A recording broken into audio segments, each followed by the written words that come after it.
Hey there, welcome back to Cooking with Violet Vixen. Tonight we are cooking something sweet for our sweet tooth. It is called blueberry upside down cake. This is what we need.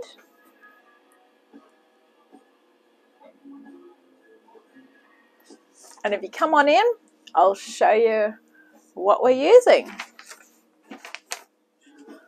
Okay, so first of all, we're going team round cake pan tonight. Normally, you know, I like team square cake pan, but I'm going to go round tonight. So grease and line that. You want your oven on 180 or 160 fan forced. We're also going to need a large bowl and a jug. Large bowl and a sieve, a whisk and a wooden spoon. So I'll show you what the other ingredients are. We won't use wooden spoon, we'll use handy pink spatula. Alrighty, so we have got 1/4 cup of brown sugar, 2 150 gram punnets of blueberries, or 300 grams frozen. This time of year, blueberries are expensive, so I've gone with the frozen ones. Try and get them out of the freezer earlier if you're using them. Doesn't make any difference in winter, they're never going to defrost. 1 3/4 cups of plain flour,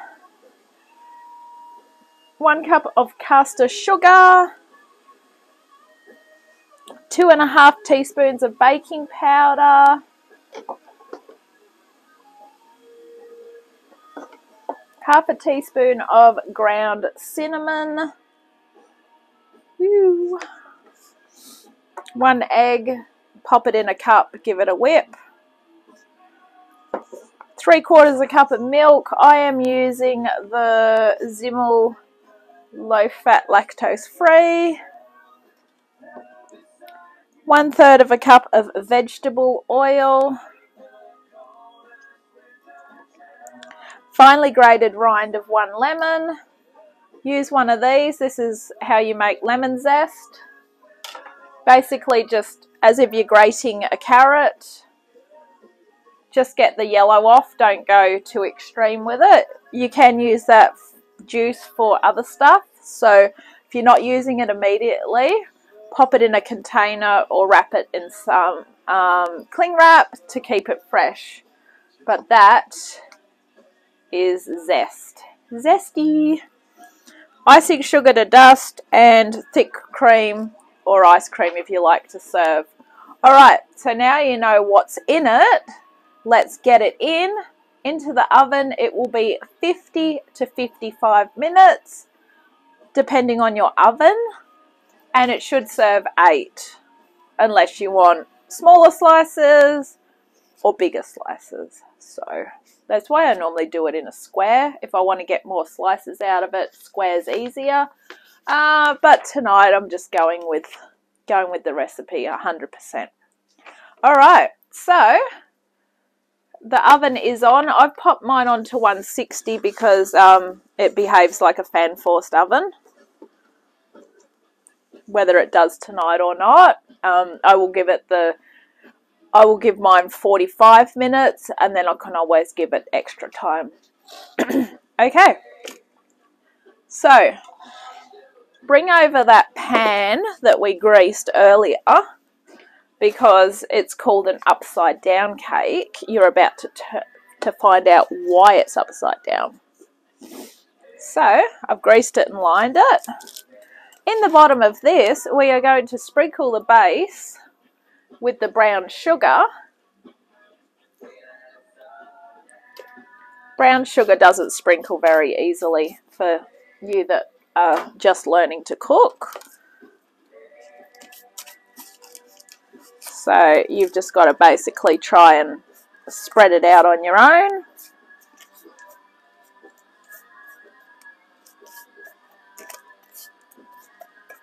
All right. Excuse me. I hope I'm not getting a cold. All right. Half of the blueberries we're going to put over the top.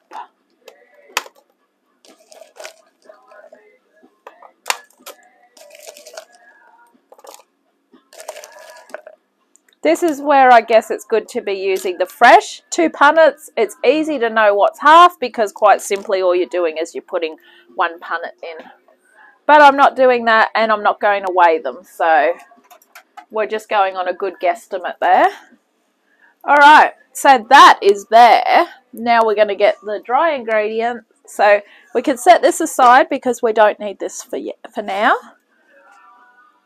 Don't put it on the stove top because the oven's on, it will start to cook it. Not fast.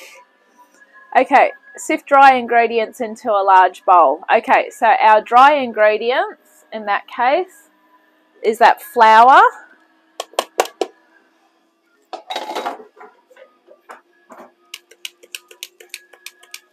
give it a shake, the caster sugar,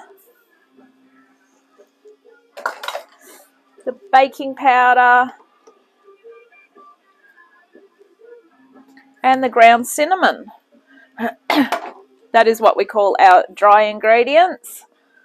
Obviously, dry ingredient for you that are just starting out is an ingredient that is obviously not wet or liquid. So basically your powders, your flours, your sugars. Okay, so that is all in there. Now set that one aside with the handy pink spatula. If you don't have a handy pink spatula, I recommend you get something like it because it's so good for everything except heat. Do not use it with heat. Alright, grab yourself a jug. Into this jug, we want the egg,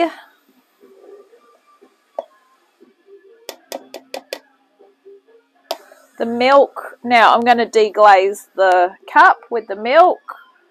For you that have seen more episodes than this, you'll know what I mean by when I deglaze something. That's where I always try and use a liquid to get extra liquid out of something.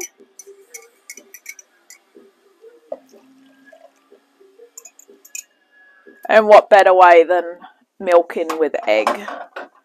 Alright, I'm just going to give that a whip. Egg, milk, vegetable oil. And our final ingredient, our lemon zest.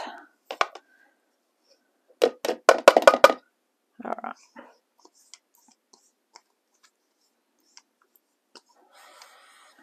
Okay, that is perfect. That is all in. Okay. Now, in case you're wondering, what am I doing with the rest of the blueberries? Fear not, we are using them. Alright, into this dry ingredients. Make a bit of a well. A well is where you push it all aside and you leave a hole in the bottom. In they go. We're basically just going to toss them through.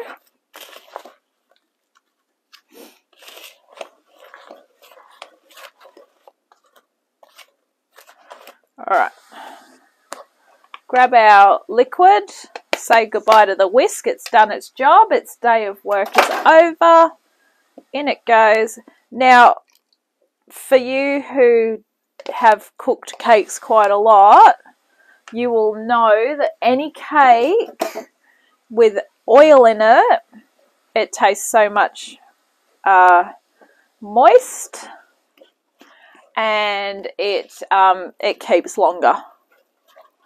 So things like carrot cake. Carrot cake's a good example because that's the one that uses the canola oil. It always tastes so good with the canola oil in it. This one's got the vegetable oil in it. So you will find that it will keep longer if everyone doesn't eat it at once. That's the draw card, I guess you could say. Alright, so all we want to do now is just make sure that everything's mixed through. All right. Now, grab that pan that we set aside earlier. It's a real easy cake to make. For starters, we don't need to get our mixer out. All right. All we need to do now, just make sure you've got no flour pockets. For you that don't know what a flour pocket is, when you stir it and you see flour, that's called a flour pocket. Obviously, if you're cooking a jacket like I'm wearing and you get it on your pockets, that's also a flour pocket. It's too cold to take my jacket off at the moment. All right, perfect. All right, I cannot see any more flour pockets. If I do, while I'm pouring it in, I'll just give it another stir. That's the beauty of the handy pink spatula. All right.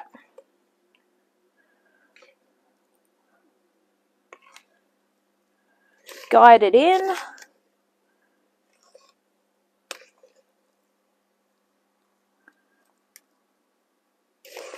My sweet tooth is calling. I haven't had cake for a while. I've had a bit of a savoury attack, but I definitely am craving a sweet cake, especially one made by me.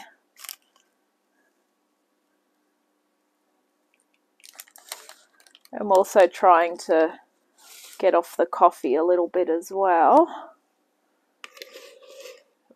I've had half a one, and that's tonight, so not too bad. All right. So I recommend you serve this with coffee or tea. Make a bit of an afternoon tea of it. Invite some friends over and have coffee and cake and a bit of a gossip. You'll all be happy afterwards. All right. Smooth it out a little bit. Okay. Into the oven for 50 to 55 minutes, oven depending. If you know your oven well, do not give it the 50 minutes, give it 45 like I'm going to do. You will know it's cooked if you insert a skewer and it comes out clean. So I will see you when this is done. Bye for now. Bye for now. Okay, we're done. So I ended up giving it a little bit longer. So possibly in this instance, me having this at 180 may have been better.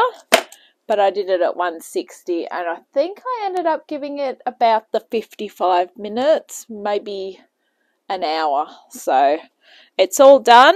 I stabbed it with a toothpick a couple of times. Just here was the part that took the longest to set.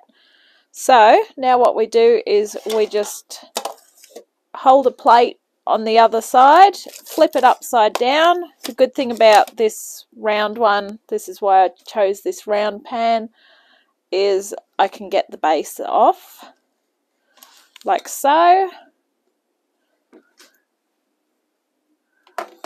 And basically just, it's still a little bit warm but not super warm.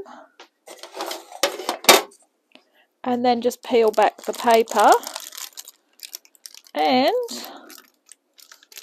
we should have a perfect upside down cake.